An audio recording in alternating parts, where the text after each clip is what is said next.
Moi bo día a todas e a todos. Acompáñame David Fiuza, o director da Banda Municipal de Música de Santiago. Imos presentar o ciclo 2 de Camiños Sonoros, a segunda parte, que se vai a prolongar ata o próximo 15 de maio con 14 concertos. O primeiro deles xa tivo lugar o pasado día 6, o día de Reis, celebrouse no Teatro Principal con moita xente entusiasmada, a verdade, e pois o próximo domingo, o próximo día 16 de xaneiro, pois baixo o título O Camiño Primitivo será o seguinte destes 14.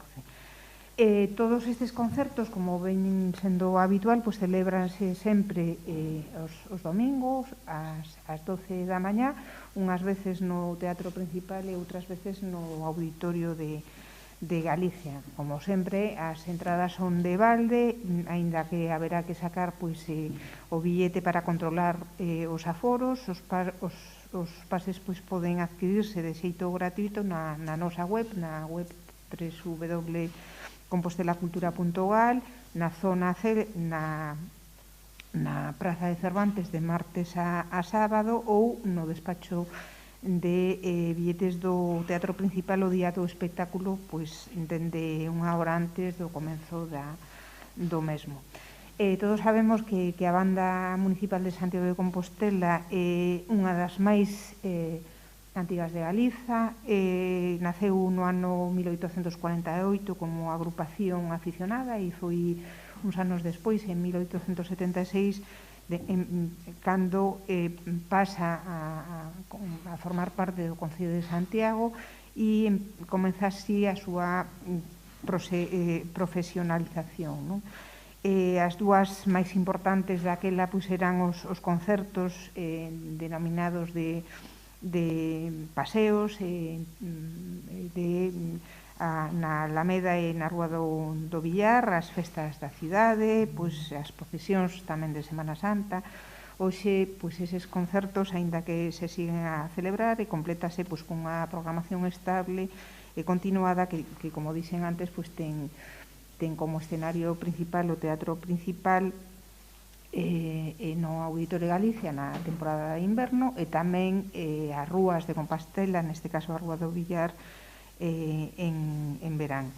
Antes de dar paso a que David nos conte o contido desta interesante programación, pois quería agradecer á Banda de Música a súa enorme profesionalidade e destacar pois un labor que nos permite poñer en valor constantemente esa cultura musical centenaria que siga sendo pois accesible a todos os veciños e veciñas, siga estando presente pois un ano máis nos espazos culturais e nas rúas de Compostela. A verdade é que a min emociona moito ver como cada día se incorporan máis xente nova, cativos e cativas da nosa cidade a esta programación. Esa interxeneracionalidade enriquece moitísimo e nos permite pensar en clave de futuro a continuidade por moitos anos máis da nosa banda, porque esa afición está pasando de pais a fillos e a netos, e iso é algo realmente maravilloso. Por lo tanto, asistir a estes concertos os domingos é sempre pois un lugar de encontro e de cidadanía tamén. E nada máis, a palabra a David. Bueno, pois moi bons días. Antes de nada, en nome da institución que é a querida Banda Municipal, estamos moi agradecidos tamén de poder ter este espacio para divulgar e presentar a nosa programación. Realmente estamos moi entusiasmados en poder poñela diante de todos vós e poder realizala, xa que concerto tras concerto sí que sentimos a gratitude de que o público está vindo cada vez máis e notamos unha satisfacción que nos fai ter a forza suficiente para buscar o mellor posible no traballo artístico. Como ben decía Mercedes, estamos no segundo ciclo da temporada. A temporada é Camiños Sonoros, porque, bueno, aproveitando tamén que coincideu o inicio da temporada co Ano Santo, pois quixemos facer unha programación artística que fose unha peregrinación a través do mundo sonoro, non? A través da banda. Distintos estilos, distintas músicas, o máis ecléctico e variado posible, pero sempre tendo en conta tamén os gustos e as necesidades da cultura que temos na nosa cidade, non? Entonces, bueno, ahora ven esta segunda parte, que non difire moito en concepto da primeira. A primeira era Rutas e Caprichos, este segundo ciclo é Rutas e Sinfonías, e principalmente porque se articula con dúas liñas estéticas, non? Por un lado, os concertos do teatro están dedicados ás rutas do Camiño de Santiago. Temos, por exemplo, este día 16 o Camiño Primitivo, faremos tamén o Camiño do Norte, o Camiño de Inverno e o Camiño Portugués. Xa habíamos feito no primeiro ciclo o francés máis o inglés tamén. En que consiste esta liña de programación no teatro? Pois vamos traendo música dos sitios de onde nace cada un dos camiños, e rematamos sempre con música galega tamén un pouquiño para divulgar que siga presente o noso patrimonio sonoro, non? Sí que hai un camiño que é un pouquiño especial, que é o primitivo, que é o que vamos a tocar este fin de semana, que non responde a cuestións xeográficas, senón é, digamos, un xogo de palabras ou unha etimoloxía, non? Ao ser o camiño primitivo nos vamos a interpretar das primeiras obras que hai escritas para a banda. A primeira delas, por exemplo, de Anton Reicha, é unha sinfonía original para a banda de 1815 e é das primeiras obras sinfónicas grandes que se escriben para esta agrupación, para a banda de música. Despois, no contexto peninsular, temos a Ruperto Chapí, un compositor alicantino, que escribiu en 1873 a Fantasía Morisca, tamén chamada A Corte de Granada, que é unha das primeiras obras que se escriben en España para a banda. E, como non, había que poñer unha das primeiras grandes obras galegas escritas para a banda, neste caso de Xoán Montes, que é a sonata descriptiva a Sega.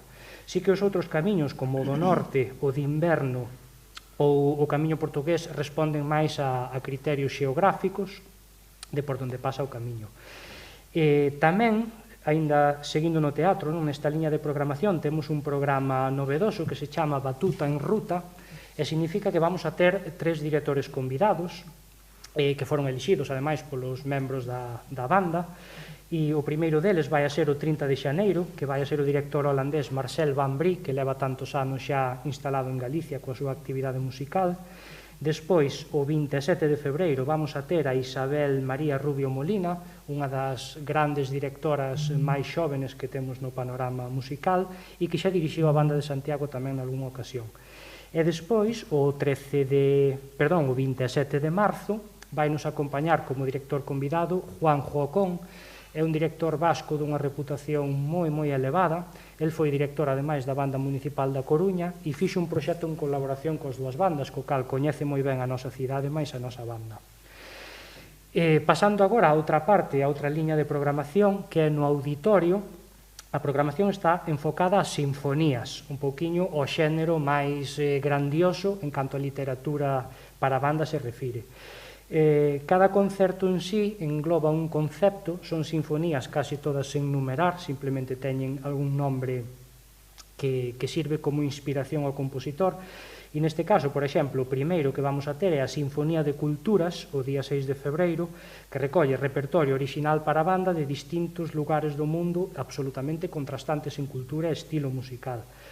Despois teremos, no caso de marzo, unha colaboración co Conservatorio Profesional de Música de Santiago de Compostela. Os alumnos da súa banda van a acompañarnos tocando tamén coa nosa.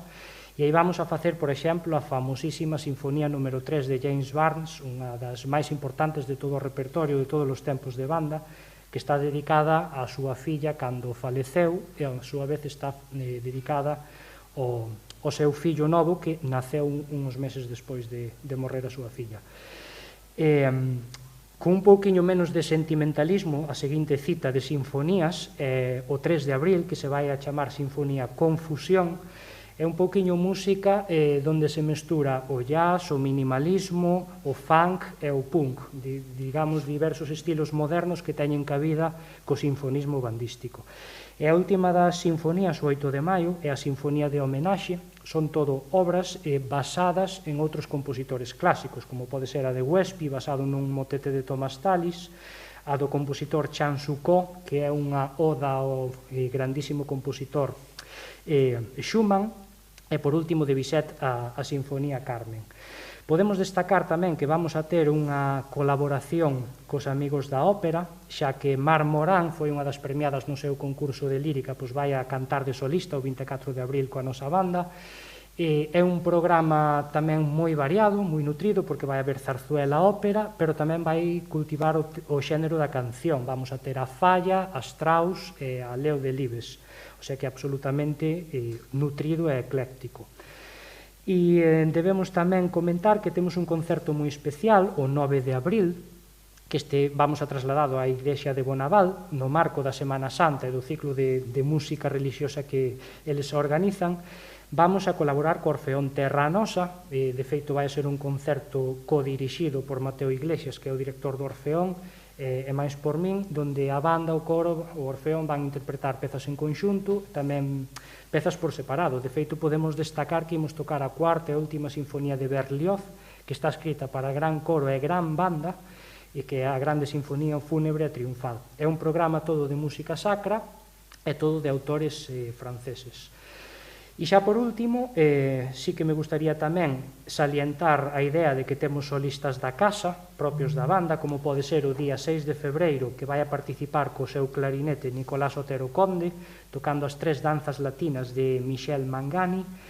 Despois, coa directora convidada o 27 de febreiro, o noso saxofonista Diego García Morales tamén vai a tocar a famosísima obra Scaramouche de Darío Miló, que el mesmo fixo unha adaptación instrumental para a nosa banda. Nada, simplemente convidar a todo o público, porque intentamos que haxa música para todos os gustos e todas as preferencias, e prepararemos con moitísimo cariño cada un destes concertos. Agradecemos, como sempre, á concelleira Mercedes, que sempre nos está a axudar e a poñer facilidades en absolutamente todo o que plantexamos, e nos tempos nos que estamos agradecese moitísimo, temos moitísimo en conta. Bueno, resumindo o que decía antes David, eu creo que o que neste momento se está plantexando con estes programas tan eclécticos tamén, non? E onde, como ben di, responden pois aos gustos de todo o mundo, se combinan pois repertorios moi ambiciosos que conviven con as obras máis tradicionais da banda, escritas para a banda, máis populares, e iso fai pois que se enriquezca moitísimo a programación, non? E facendo partícipe, como tamén dixo David, pois aos músicos e aos excelentes solistas que temos na nosa banda, non? Da que eu creo, síntome moi orgullosa e honrada tamén en traballar con todos eles, non? Elas, que hai grandes músicas tamén.